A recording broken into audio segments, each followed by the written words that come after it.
मेरे पास खबर है जी, वो मैं अब ऑन एयर कह देता हूँ। आपकी मियां नवाज शरीफ से 2 हफ्ते पहले मुलाकात हुई है। अच्छा, ये तो मैं इस पर कोई कमेंट नहीं करूंगा। हुई है, मैं कह रहा हूँ। चले आप कह रहे हैं तो ठीक है। तो मतलब आप अभी भी नहीं, देखे ना, मियां नवाज शरीफ के खिलाफ मैं कभी कोई सियासी या पर्सनल या ऐसी बात मेरा ख्याल है करना भी नहीं चाहिए। He has always been nice to me. I had difference of opinion with मियां शहबाज। तो इसका मतलब वो आज भी, आप आज भी उनको अपना लीडर मानते हैं?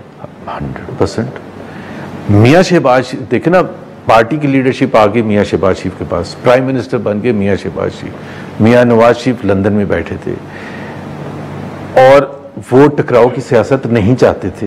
वो समझते रहे, और मेरा जो भी उनकी थिंकिंग है कि ये कुछ लोग थे जिन्होंने बेकार के टकराव की मज़ामती, हालांकि हमने बड़ा अच्छा बयानिया बाद में बनाया था कि मज़ामत होगी तो मुफाहमत होगी, और ऐसे ही हुआ।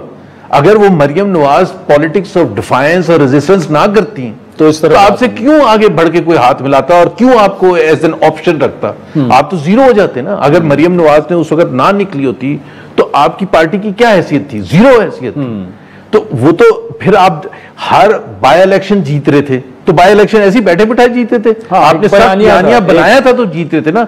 और हमारा मेरी तो पॉइंट ही है कि आपका जो एंटी एस्टैब्लिशमेंट बयानिया था, एंटी एस्टैब्लिशमेंट में क्लैरिफाई करता हूं, is not anti army, it just means कि we are dependent on the power of the people. Vote को इज्जत दो।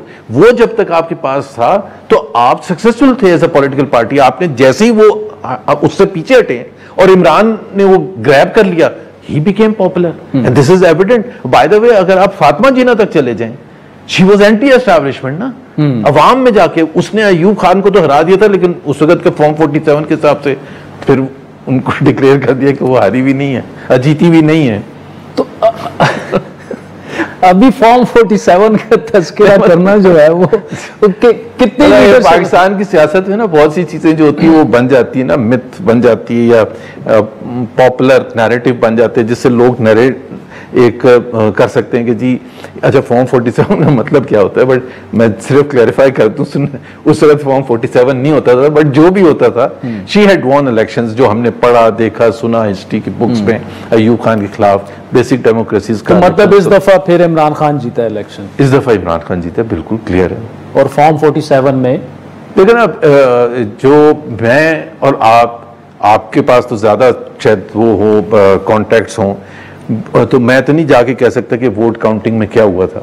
मैं एक 2+2 करके कॉमन सेंस से कर सकता हूँ, और वो उस हिसाब से अगर आप रात के 10 बजे तक अपना उठा के देख लें, डॉन, आप जियो उठा के देख लें, एयरवाई उठा के देख लें, सारी स्क्रीन आप उठा के देख लें, रात के 10 बजे तक NA1 से लेके जब लिस्ट चलती थी कि लीड कौन कर रहा है और पीछे कौन है, तो आप NA130 लाहौर तक पहुंच जाते थे। 90% seats were going to independent backed by PTI। This is the fact. और फिर उसके बाद बहुत सी चीजें ऐसी हुई जिसकी आज तक इलेक्शन कमीशन ने वजाहत नहीं की है कि भाई उसके बाद रिजल्ट्स क्यों बंद हो गए थे बहुत से हलकों के। मैं तो इतने, जुबैर साहब, इतनी इंटरेस्टिंग गुफ्तगू है कि दिल करता है ये जारी रखें।